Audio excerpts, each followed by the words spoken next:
Welcome to the Dusty Muffins, where menopause meets sisterhood and strength. We're three menopause specialists coming together to laugh, share, and empower you through the wild ride of menopause and perimenopause. Whether you're curious, confused, or just looking for real talk, you're in the right place. We're here to answer your burning questions, educate, and advocate, all with a dash of humor and a lot of heart.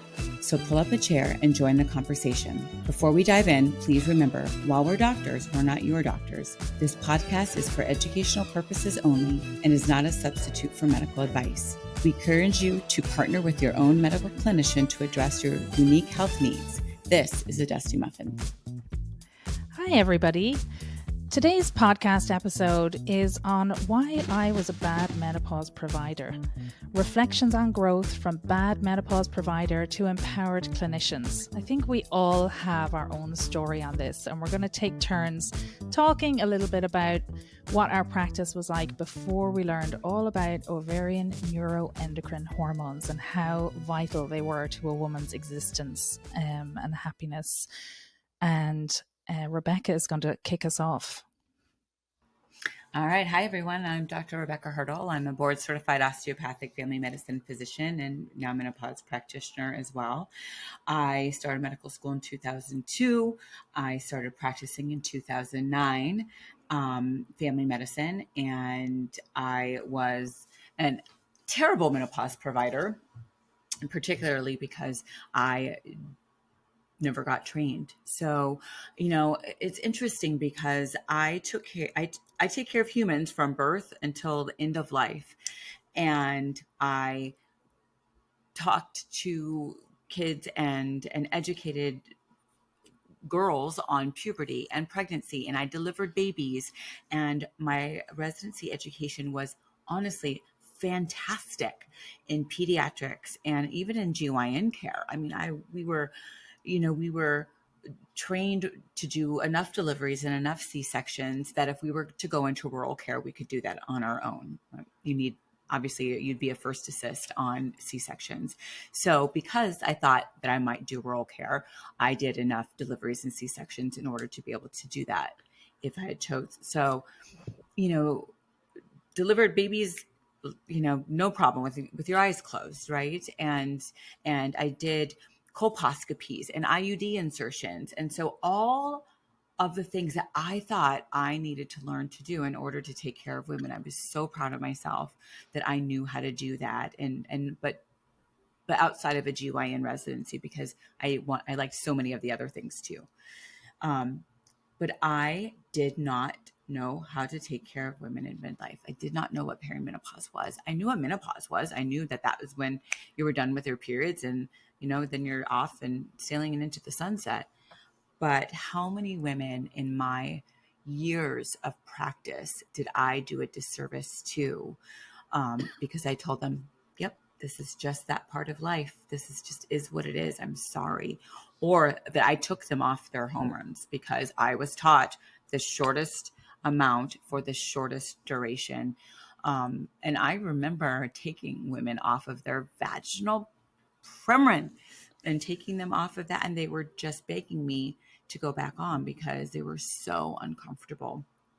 And I mean, I was a pushover. I was like, okay, I'll put you back on it. It's fine. But really I was like, something's going to happen. And so I did that for years, most of my years actually of being a clinician. I did not know. And, we're just taught so many things. And the fact that there was such a huge chunk of women's care that was just, it's like, poof, it just didn't exist. And I didn't know where to find it either. So not only did I think that it didn't exist and I wasn't educated, but then I didn't know, even if I thought that I was missing something, I wouldn't have even known where to find it, any fellowship, anything. And so, I didn't do my job in that respect at all. And so it's been difficult for me to get through that and to come to terms with that. It's better now because I feel like I am trying to advocate so much and learn and continue. It's, you know, we're life learners. This is what we do. If you're in medicine, you're a life learner for sure. And so part of my give back is my social media platform for sure, making sure that, you know, if I can't see you, that I can try my damnedest to educate you on every aspect so that you can go either find someone who can help you or go to your provider. So, you know, it wasn't until I, again, started going through my own perimenopause journey that led me down the road of finding someone to educate me. So it was not in any of my training, any of my continuing medical education. We have to do so much continuing medical education every 3 years to keep board certified. And it wasn't in that. I had to search it. And like a lot of these women who are searching for answers, I found those answers on Instagram and social media, and then found the resources in order to become educated. And I dove head on. I mean, I almost didn't want to like continue keeping up with anything else. It was so fascinating and so thought provoking. A little devastating because of how I treated women prior or did not treat them prior. And then it just really changed the trajectory of my career. I mean, to where this is just what I'm loving doing. I still love a lot of the other family medicine aspects, but helping, you know, midlife women advocate and educate and just become these just empowered, you know, strong women, and give them options to navigate this journey in their life has just been amazing. So that's my journey. Do you have a particular patient that comes to mind at all, Rebbecca, that you remember? Yeah, you know, I think that several, honestly, because they would sit in my office and tell me that they didn't know what was going on, that they are anxious and they can't manage life and what's going on with them. And I'm just like, you want to try some Lexapro, you know? And I think that, again, this other patient that I took off her, you know, vaginal estrogen, and she was like in my face. Thank goodness, you know? And so good on her. Yeah, exactly. And so I think that, you know, it wasn't one woman. I think it was all of a sudden it was just a light bulb. Like, wait a second, I'm missing something here. Like something's missing. There's gap and I can't jump over that gap. It's too far. It's hard to put into words, isn't it? How about you, Christine? Yeah. So, you know, I think so. I entered my training in 1998, and I was really lucky. I had one particular preceptor who was very menopause focused. She seemed to take care of all the women in their late 40s through 70s. And so she taught me a lot about hormone therapy, and I kind of caveat a lot about hormone therapy. And then when I went off into the Air Force to go back from training back into a clinic, you know, we didn't take care of any woman over the age of 65. Once you hit Medicare, we sent women away, and it was an OBGYN residency program. I used to call myself like the 13th resident. I was so grateful for that training, because you don't learn everything you need to know to practice in school. I think every clinician agrees that. So it was great. And so I was there through the Women's Health Initiative. And what I loved about being there was the fact that I basically had 4 years of education every Thursday right alongside the residents. And I don't remember us talking about hormone therapy or midlife care. I mean, it was a lot about OB and some about, you know, abnormal uterine bleeding, you know, sort of the basics. But I really was a one-trick pony. And I knew about Prempro and Premphase, which are the synthetic hormones, the conjugated equine estrogen and medroxyprogesterone. I don't know if we had back then. I know we had estrotest, which is esterified estrogens with testosterone. I don't think we had patches. I don't remember having gels. I mean, they might have been there, but I didn't know about them. So nobody got those. And, you know, I going through the Women's Health Initiative and that phone ringing and that fateful day in July. And, you know, all of us, we had to have a big meeting and the phones were ringing off the hooks. It was a really large program, residency, big military facility. So we had tons of phone calls. And, you know, we were told only those who beg you, if you must, otherwise get everybody off. And then most women just wanted to come off. And then, I was told shortest dose or lowest dose, shortest period of time, only if you must. And then I didn't learn about perimenopause. I had no idea what it was. And so when people would come in, women would come in with all of these symptoms that didn't feel interconnected. I'm like, I don't know. I don't do that. I don't do, this is OBGYN. I don't treat anxiety. I don't treat thyroid. You're having heart palpitations. You better go see your PCM. You can't sleep. You should go get a sleep study. So I didn't know any different. I couldn't connect the symptoms because I wasn't taught. So I just would send them back to their primary, and they would go to their primary. They'd go to a specialist. They'd come back to me and they're like, it's my hormones. And I did the only other thing I knew, especially in perimenopause. I'll put you on birth control pill. That fixes everything.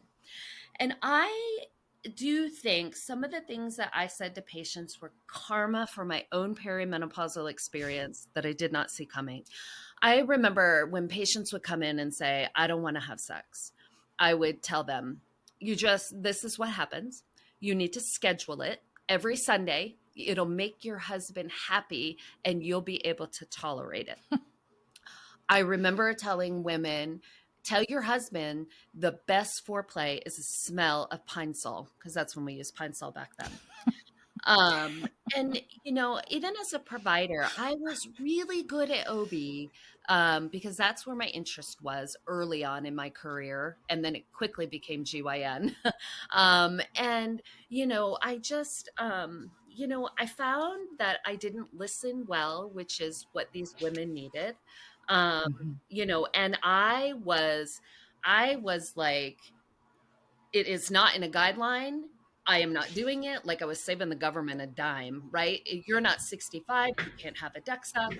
We don't do labs. We don't check FSH and LH because they're not accurate before you go through menopause. And once you go through menopause, we know they're abnormal. So ta-da, no. I was so regimented, so black and white. And I so did not like the midlife population because they were hard, because I had no idea what to do with them. If you didn't want a birth control pill and your primary care couldn't figure you out, I was like, well, God, like those were the patients I was like, please don't be on my schedule. Please don't be on my schedule.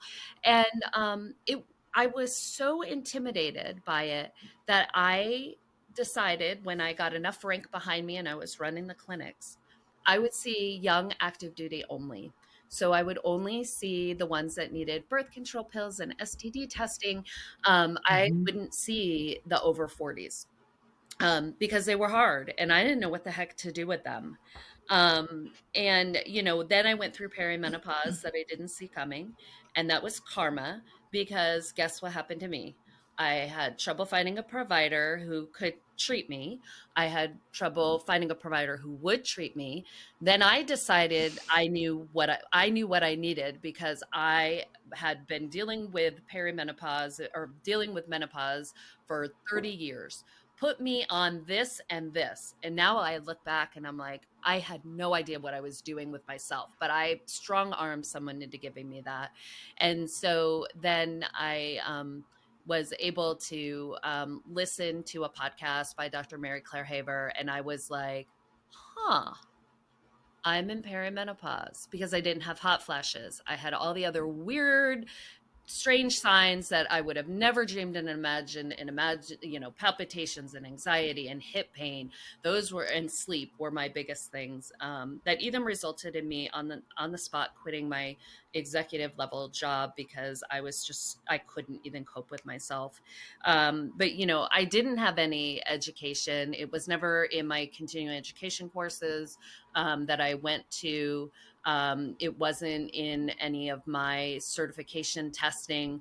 And then, this year was the first year when I recertified for my women's health nurse practitioner certification.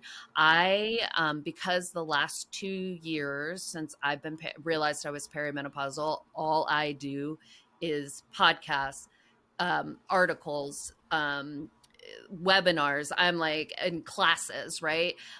This year, almost my entire certification exam was midlife, women's focused. And I was so proud of myself because for the first time ever, I owed no extra continuing education. And so now this is what I do and I love it. I'm like, man, I was such a dodo. I mean, putting all the pieces together and just the profound impact that fixing, like, it's like, to me it's so easy now, but I would have never been able to do it had it not been through great mentors and education, and courses that I have taken. But I love it, and it's so much. It's my favorite part of my career, and it's so nice because you're making such an impact, and it doesn't take long. And I have learned to listen. I spend a lot. I know you probably weren't going to find that. You'll probably not find this to be true. You'll probably think this is crazy, but I spend so much more time now listening. And Not to me. yeah,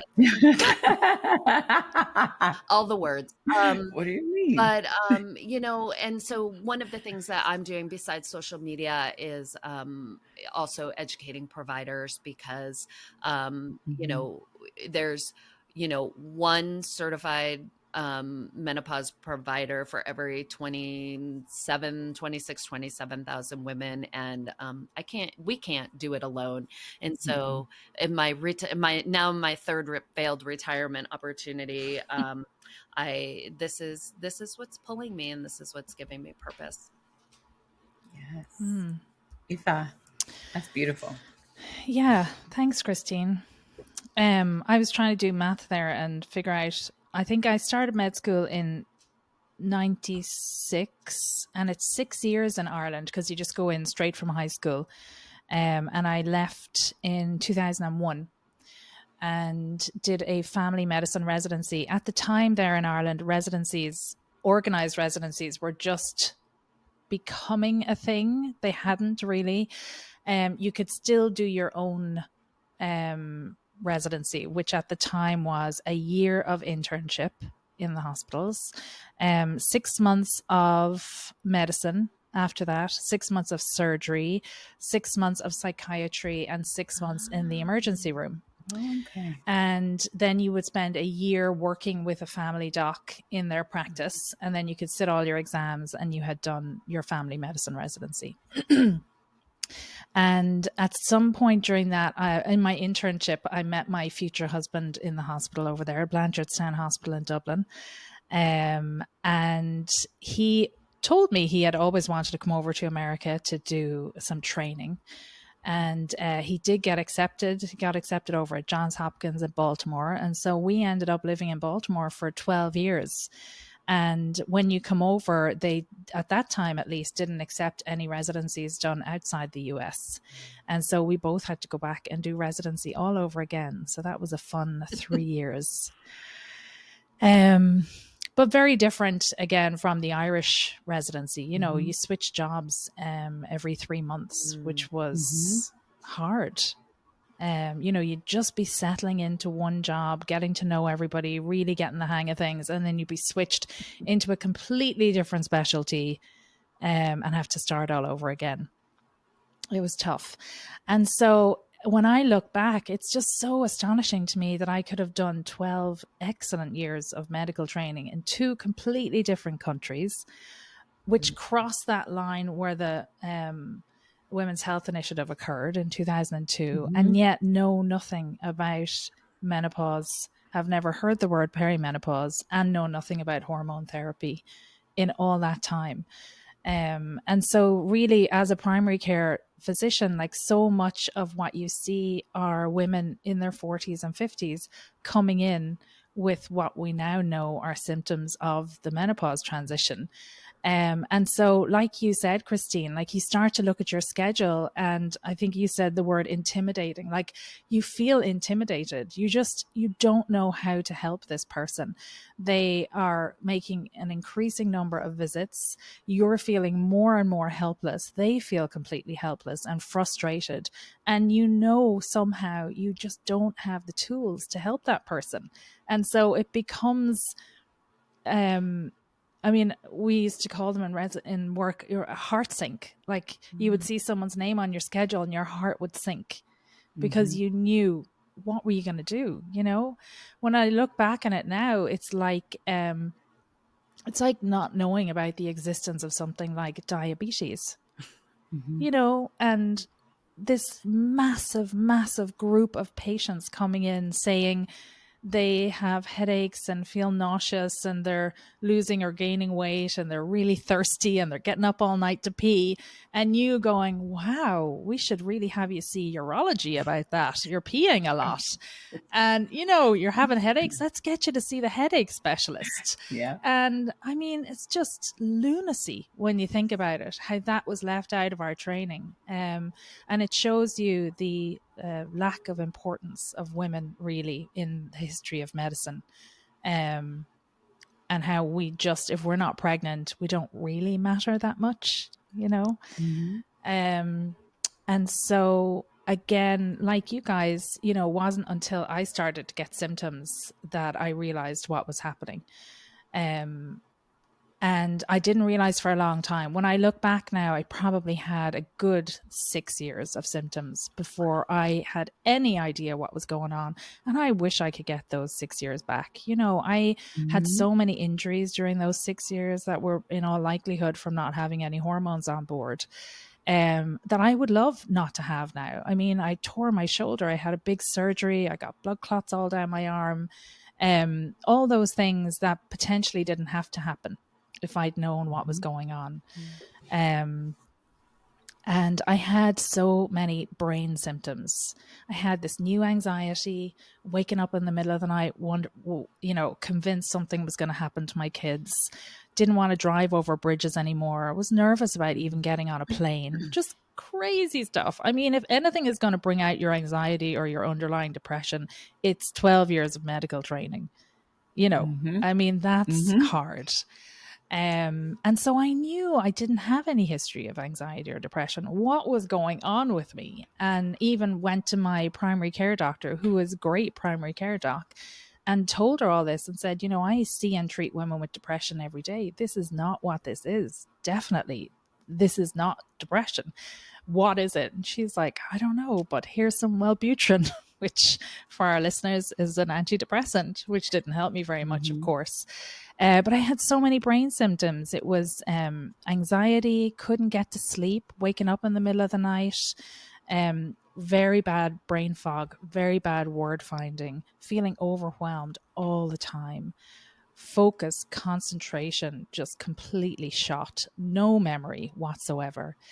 So I really feel I was definitely one of those brain women. My brain does not function without estrogen. It just doesn't. It's shut down completely. And, we'd get up in the morning, get the kids out to school. And then if I wasn't working that day, I would go and lie on the couch. And I could stay there all day until I had to get up and make a snack for the kids coming home, because I had zero energy. Even the thought of going up to do a load of laundry or get dressed was just this overwhelming feat that there was no way I could address. And then lying on the couch one day, yes, my phone heard me. And I started seeing Instagram videos from Dr. Heather Hirsch and Dr. Louise Newson in the UK. And again went, hang on a second, what is this perimenopause stuff? I have all these symptoms. Is this really what I have? And then I thought, well, I need some estrogen. Then I need to do a trial of this and see if this is my problem. And so looked on the Menopause Society website, put in my zip code, a list of local clinicians came up, and I read the bios of some of them and read one that looked so impressive. And made an appointment and got an appointment for 9 months later. Ugh. And I just, at some point in there, I realized I can't go on like this. I'm not going to make it 9 months. And went back to the list and looked again and ended up finding an amazing nurse midwife who was able to get me in and see me. And she just, I would say she saved my life, honestly. And one of the things that she said to me, which really hit me in the gut and no one had ever said before, was she said, you know, you spend all your days and all these last how many years taking care of other people. And she said, when you're in this room, I just want you to let me take care of you. So, of course, I was a blubbering mess as soon as she said that. But I try to remember to say that to women and especially other clinicians as well, because we do spend most of our time taking care of other people and we often put ourselves last. And so when someone points that out and says it to you, it can, I was a mess. So she was wonderful. And I think way before that was when I had started looking up my symptoms, you know, when I started seeing videos about it and started to learn all about the neuroendocrine hormones, and then became like a freak about doing courses on and classes on menopause and all things menopause and sexual health. And just when I kind of uploaded all that information and started using it in practice in my clinic, I could not believe the results. Like, I just had never experienced this as a doctor before, how I could start somebody on a medicine, see them 6 weeks later, and then come in and say to me, throw their arms around me and say, my whole life has changed. Thank you for listening to me. Thank you for believing me. Thank you for giving me a trial of hormones. Everything has changed. I mean, I've never started somebody on a medication and had them come back and say anything like that to me, you know? And so it's just this absolute joy now to practice this kind of medicine with these women. Yes. Gosh, I feel like so like, I love it. I'm like all in my feels. I feel like it's I know. I'm all in my catharsis. feels too. It's like a catharsis of, yeah. Oh So man, not much else. Yeah. So what's one piece of advice you both would offer for aspiring menopause providers or providers who don't aspire to be in midlife health? Well, if you're taking care of midlife women, you have to learn it. And anyone that takes care of women at that age, you don't have to know how to treat them, but you need to learn about it. It needs to be either, you know, if you're in practice now, then you need to do some courses, whether it's just giving you a nice overall concept of what's going on, and and not necessarily how to do the prescriptions. And it has to be in our medical schools. Any clinician that is going to be taking care of women, they need to be taught this in medical school. It has to be from day one of medical school, right? We have to know that there are estrogen receptor alpha and beta. They're on the endothelium. They're integral to the production of nitric oxide. They're in the wall of the arteries. They're in the kidney. They're in the eye. I mean, all of that was left out of our medical education. I mean, how? How was it left out? It's so mind-boggling. It's kind of important. I'm kind of a woman because of it too. So I mean, that's kind of important. I know. So it has to be from day one of our training and from the everyday. Therefore, I mean, we know of women who've gone into premature ovarian insufficiency in their late teens, right? Yep. So pediatricians need to know this. Like everybody needs to know this. Yes. Yep. It needs to be a part of everybody's training. And I think what I would say to other nurse practitioners that are working in restricted environments or working under the supervision of a physician who does not support the treatment of hormone therapy is, or treatment with hormone therapy, is to bring the articles in, schedule a meeting, have a conversation. And then, if you can't change the narrative, it is time to get out of that narrative, because trust me when I say, and you both hit on it, it will make your clinic so much easier if you understand what's happening with the hormones, and can even do some basics with patients. And there's so many great training opportunities. And all three of us do provider trainings, and we post them, when we're out and about speaking. And actually, the three of us with two other menopause practitioners, Dr. Heather Quayle from the Show Center in Kennesaw, I think is how you say it, Georgia, is joining us, as well as Dr. Samantha Simpson. She's an Army provider down at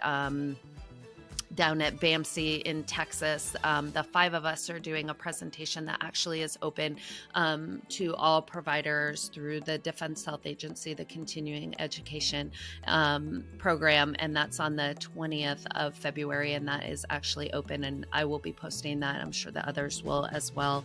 But there's lots of free education. Yes. It's been just, it's something that quickly before, we say goodbye, it's a matter of us just being open with all of you too, that, at one point we didn't know how to do this either. So it's a journey, and we were right along with you. So, all right, until next time, y'all, thanks so much for joining us. Thank you for tuning into the Dusty Muffins. We hope you laughed, learned, and felt a little more empowered on your menopause journey. Don't forget to subscribe, share, and leave a review to help us spread the sisterhood and strength. Got questions or topics you want us to cover? Reach out. We're here for you. Until next time, keep thriving, keep laughing, and remember, you're never alone on this wild ride. See you next time on the Dusty Muffins.